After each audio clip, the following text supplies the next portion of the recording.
Hello guys, welcome back to our channel part 2 of Rebirth of My Jaan. Please like, share, comment and my channel subscribe. Chapter 6 Mrityunjay और विपुल की बहस। पिछले chapter में अपने पढ़ा कैसे आर्य के भाई के गले लगे पर आर्य उसको पहचान जाती है कि उसका ये भाई हमें मृत्युंजय को किसी आदमी का करीब जाना आर्य के पास पसंद नहीं आया था। वही हार आस्था जी कथा कई सालों बाद अपने डेट को देखकर उनकी इमोशनल उनके आंखों से निकाल रहे थे आंसू के द्वारा, क्योंकि इतने सालों में कभी भी उनके डेट उनके पास नहीं है जिसे वह अपनी टाकली। वहीं हर आस्था की कथा कई सालों बाद अपने डेट को देखकर उनकी इमोशनल उनके आंखों से निकल रहे थे आंसू के द्वारा, क्योंकि इतने सालों में कभी भी उनके डेट उनके पास नहीं है जिसे वह अपनी तकलीफ बताओ कर सके। उनके फैमिली में इतना होते हुए भी मेंबर वह अपने आप को अकेला महसूस करती थी, मगर आज अपने दादा को अपने सामने देखकर उनसे शिकायत करते हैं। बोले, आप कहाँ गए थे दादा, मुझे अकेला छोड़कर? पापा, मैं आपके बिना कितने अकेले हुई थी। मिया आस्था जी के बटनों को सुनारों को गिफ्ट होता है जिसे उसे पता चलता है कि उसके भाइयों के ना होते हुए उसके मन अकेली थी, जबकि वह तो उसके पास थी, फिर भी वह अपने आप को अकेला मानते थे। मैं आस्था जी को देखते देखते उसके भी आंख की नाम हो जाती है। वह अपने भाई के गले लगाकर कहती है, bye, I so much miss you.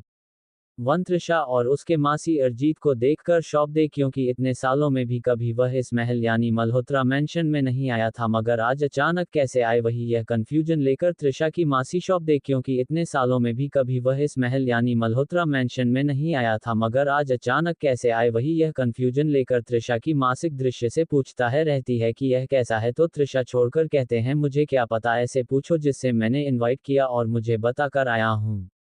मोहित त्रिशा का जवाब सुनकर आरती जी गुस्से रहती है कि लगता है उसे आर्य ने गला नैना का पड़ा है, दिमाग तो तुम्हारा खराब हो गया। वहीं त्रिशा अपनी मासी के बटनों को सुनकर गुस्से से कहती है, ये तो मैं भी कह सकती हूँ, थप्पड़ आपको पड़ा, दिमाग आपका घुटनों में चला गया है। मैं अभिजीत की आवाज सबको सुनाई दे तो अजीत जी पर चला कर कहते, तुम्हें यहाँ किसने बुलाया भाई, अपना डेट की बात को सुन। अजीत कुछ कहता उससे पहले अरे कहते हैं, मैंने बुलाया है और क्या, बार बार पर मीना कुमारी की तरह इतना है पूर्व जाते हैं। इतना गुस्सा करना सेहत के लिए हानिकारक हो सके, कहानी सेंसेस ऊपर नीचे होगी तब कहीं भगवान को प्यार ना हो जाए।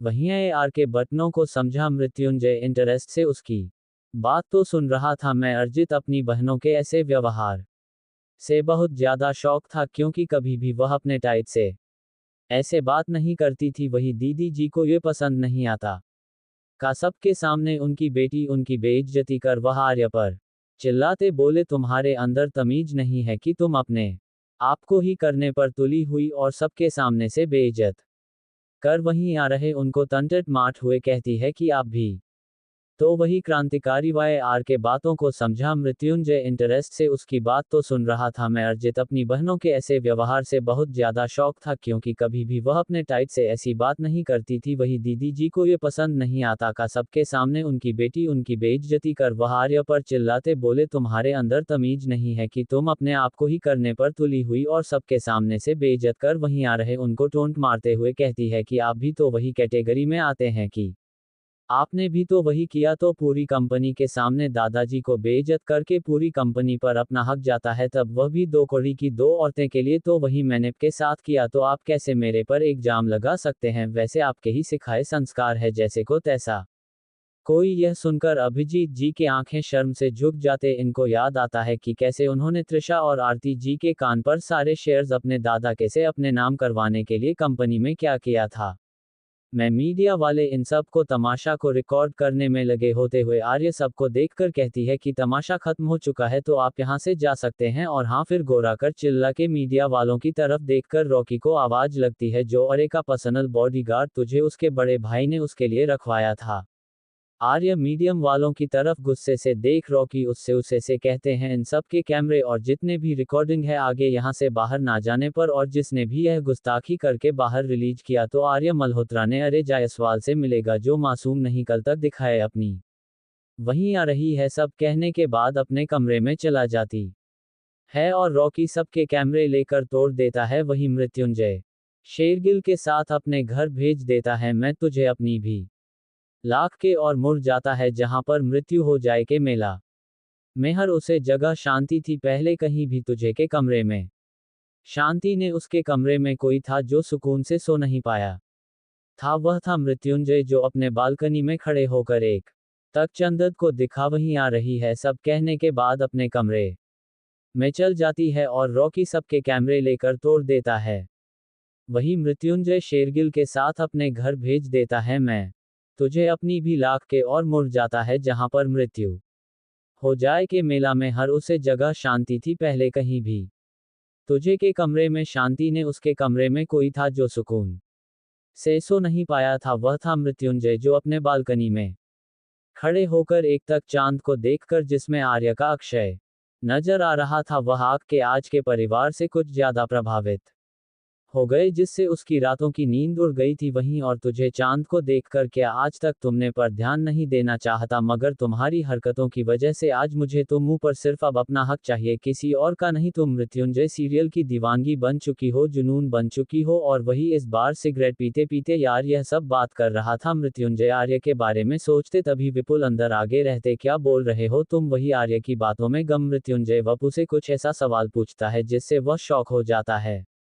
इम्पोर्टेंस नोट हेलो फ्रेंड आपको पता होगा ये स्टोरी को मैंने वह दिन से नहीं डर रही हूँ क्योंकि पॉकेट एफएम वालों ने बोला इस पर रेटिंग नहीं आ रही है इसलिए हम इसको वह नहीं कर सकते फिर भी आप लोग अगर चाहते हैं स्टोरी आगे कंटिन्यू हो तो आप इसको रेटिंग दे क्योंकि रेटिंग के बिना कुछ नहीं सकता और वैसे भी स्टोरी 30,000 पूरे होने वाले हैं रेटिंग दोपहर के 3:20 के आसपास होने चाहिए 2 हफ्तों में हो जानी चाहिए। अब आगे मृत्युंजय का रूप वही विपुल मृत्युंजय के ऐसे अचानक सवाल पूछे जाने से संभव शॉक में आ चुका था। कुछ देर में खुद को नॉर्मल करने के बाद विपुल मृत्युंजय की तरफ देखकर बोला आर यू मैड पागल हो गए हो क्या ये पागलपंती लगा रही है पहले तुम्हें वह चाहिए नहीं तो अब तुम उसे कैद करने की सोच रहे हो अपने प्यार में तो भूल जाओ मुझे लगता नहीं है तुम्हारे ऐसे करने से हो तुम्हारे प्यार में क्या तुम्हारे आसपास पेट में भटकने देगी अब तुम प्यार करो ना जिसे वह तुम्हारा प्यार नहीं तुम्हारा पागलपन जुनून दिखे रहा है जो तुम्हारे एक पर लगाया आरों की वजह से क्योंकि तुम जो लड़की तुम्हें जो इतना प्यार परवाह और इतना भाव देती थी पहले अब तुझे उसकी इग्नोरेंस बर्दाश्त नहीं हो रही क्योंकि मृत्युंजय तुम्हें उसके इन सब चीजों की आदत होगी अगर अब तुम उसके साथ प्यार का खेल खेल के उसको दर्द पहुंचाओगे तो ये गलत बात होगी क्योंकि पहले तुम ही जाते थे तुम्हारे आसपास भी ना भटके अब वह कर रही है जैसे तुम चाहते थे तो अब तुम उसे दर्द पहुंचाने के लिए ऐसा करोगे या अपने पागलपन में ऐसा करोगे मेरी बात ध्यान से सुनो जो ये तुम्हारे अंदर है ना जो गुस्सा आ रहा है अब तू अपने गुस्से के चलते सही गलत सोच नहीं पा रहे इसलिए ठंड से दूर रहे अब की क्यों मृत्युंजय अपने गुस्से को कंट्रोल करके कहता है विपुल से तुम मेरे दोस्त हो इसलिए मैं तुम्हारी बकवास सुन रहा था अगर इसका मतलब यह नहीं कि मैं तुम्हारी हर बार बकवास सुन लूंगा आइंदा मेरे सामने बकवास करने से 100 बार सोचना कि तुम जानते हो मेरे सामने जो बोलना है उसे जिंदा छोड़ना नहीं दर्दनाक मौत देता हूं और जो मैं करना चाहता हूं वह मैं करके रहूंगा भले ही वह लड़की मुझे इग्नोर कर रही है दूर जाने की कोशिश करे मगर अब ऐसा नहीं हो सकता उसने खुद ही यह गलती की है मुझे अपने प्यार में नहीं सॉरी प्यार नहीं जुनून में और अपनी हरकतों का दीवाना जो बनाया अब ये जुनून और दीवानगी जब उसके यह मेरा फितूर बन गई है जो किसी के रोकने से नहीं रुकेगी चाहे दुनिया की कोई भी ताकत आ जाए अब मैं उसे अपना बनाकर रहूंगा वह सिर्फ अब मेरी है सिर्फ मेरी आर्य मल्होत्रा सिर्फ मेरी है ऊपर अपने गुस्से को थोड़ा कंट्रोल करके कहता है तू पागल हो गया वह तेरी थी अब नहीं है तूने ही को बताया था ना मुझे पार्टी में जब तू उसे कमरे से आया था याद कर तूने उसे क्या कहा था तूने ही कहा था तू वह तेरी जिंदगी से चली जाए क्योंकि तुझे प्यार नहीं करता जो तेरे पीछे थी तब कितनी दुखी रहती है जब तू उसको प्यार से क्या तू बोल भी नहीं बोलना था इंसानियत के नाते कुछ करता भी नहीं था लोग उसकी शर्ट करते थे तेरे सामने तब भी तू नहीं बोलना राज तू का रहा है तो तेरी है सिर्फ ये तेरा पागलपन है जो तेरे सर पर चढ़ के नाच रहा है एक दिन ये जुनून दीवानगी हाथ से गुजर गई ना तो समझ लेना तो अपनी सोचने समझने की शक्ति को देगा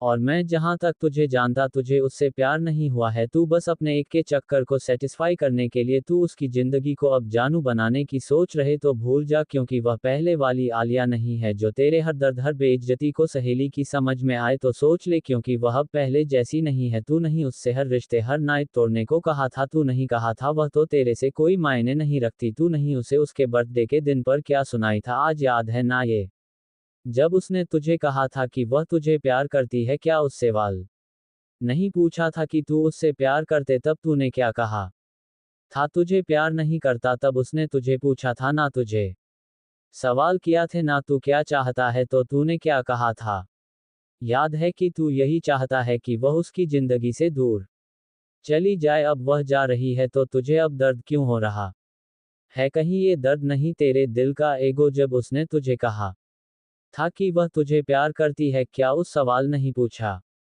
था कि तू उससे प्यार करते? तब तूने क्या कहा था तुझसे प्यार नहीं करता? तब उसने तुझे पूछा था ना, तुझे सवाल किए थे ना तू क्या चाहता है, तो तूने क्या कहा था? याद है कि तू यही चाहता है कि वह उसकी जिंदगी से दूर चली जाए। अब वह जा रही है तो तुझे अब दर्द क्यों हो रहा है? कहीं ये दर्द नहीं तेरे दिल का एक है, तेरे अंदर का मैं एक, जो तुझे ये समझने से रोक रहा है। कोई लड़की तुझे जो इतना प्यार करती थी, तुझे प्यार के लिए दीवानी थी, पागल थी, आज अचानक से बदला कैसे गई तू? इसलिए उसकी जिंदगी में, उसके लाइफ में अब दखल देने की कोशिश कर रहा है तो गलत तेरे सोच मृत्युंजय।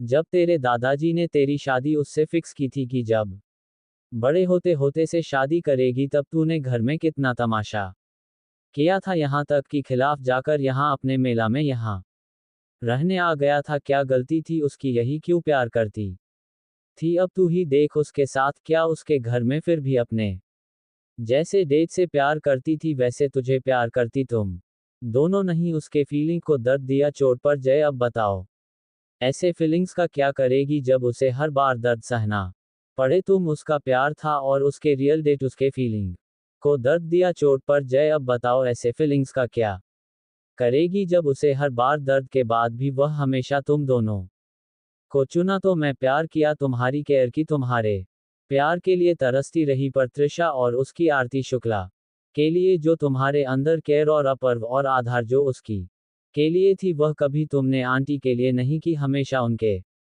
होने के बाद भी अपने तुमने हमेशा उन दोनों माँ बेटी का साथ दिया। तो कैसे बर्दाश्त करेगी? इंसान के खाद होती है बर्दाश्त करने की, अगर वह टूट जाए तो इंसान बिखर जाता है। जब इंसान भी करता है तो अपने जख्मों को कुवैत के वह ऐसा बना जाता है कि कोई उसे दर्द ना दे पाए, ना चोट पहुंचा पाए, और आजार की वह हद पार हो चुकी है। तुमने देखा नहीं कैसे उसने अपने दादा से बात की, जहां वह उनसे इतना प्यार करती थी, मगर आज उसने की ना, क्योंकि आज पूरी टूट के बिखर गई है। वह खुद को बदल रही है, अपनी माँ अपने भाइयों के लिए स्टैंड ले रही है, क्योंकि उसे पता है कि वह तुम लोगों को इतना प्यार कर ले, कितना भी परवाह कर ले, मगर अंत में तुम्हें साथ देना उन माँ बेटी का है। इसलिए उसने खुद के लिए वह लोगों को चुना जो उसके अपने हैं, उसे प्यार करते हैं, उसकी केयर करते, ना कि वह जो उसे हमेशा दर्द रहते। अभी भी वक्त, तुम संभल जाओ मृत्युंजय, उसके राह को छोड़ दो, उसे जीने दो अपनी जिंदगी। वह खुश रहेगी तो तुम्हें भी खुश रह सकते हो अपनी लाइफ में।